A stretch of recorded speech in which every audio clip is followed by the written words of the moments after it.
Depuis la terrasse d'Isières, adossée au haut de Cry, le regard qui plonge sur le village d'Ardon est attiré par la silhouette majestueuse de son église.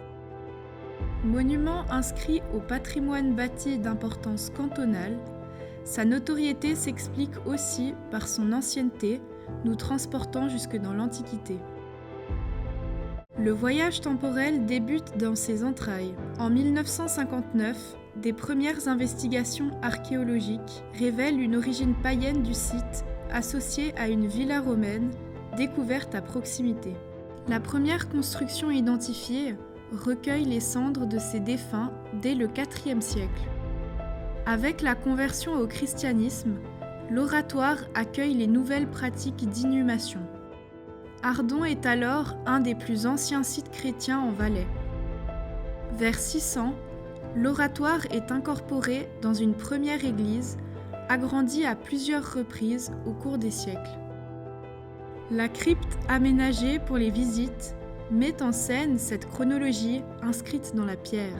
L'église continue de s'agrandir jusqu'à la fin du XIXe siècle. Elle y accueille des objets de culte qui embellissent toujours l'église actuelle, comme le crucifix daté de 1400 environ et les fonts baptismaux du XVIIe siècle.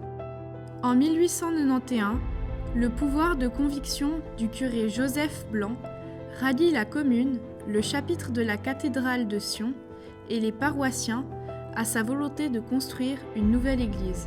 La nef et le chœur qui ont remplacé l'ancien édifice démoli sont l'œuvre de l'architecte Ambroise Villard, un curé fribourgeois. Achevée en 1893, une première rénovation en 1960 les a allégés de leur crépi blanc pour révéler la mosaïque des murs de pierre. Les vitraux d'origine qui les illuminent sont issus de l'atelier des peintres verriers français Étienne et Mouilleron. La pièce architecturale la plus imposante de l'église est son clocher-porche. Daté de 1525, il est l'œuvre d'Ulrich Ruffiner, qu'il a érigé au lendemain de l'effondrement de son aïeul, terrassé par le séisme d'Ardon de 1524.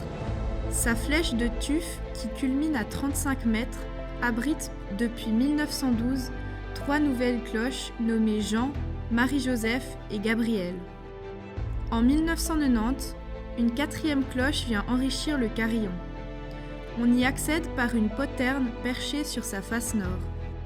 L'origine des belles pierres qui constituent le clocher reste méconnue, même si on se plaît à y retrouver celle du château du Cré, bâti à Isières et définitivement ruiné en 1475. Au-dessus de son porche, on remarque une plaque gravée aux armoiries de la famille de Platea. Le texte en latin qui les accompagne nous rappelle la date de pose de sa première pierre, le 11 avril 1525, par Jean de Platea, chanoine du chapitre de Sion. À sa base sud-ouest, une pierre différente attire encore l'attention. Sa couleur verdâtre nous dévoile une histoire particulière.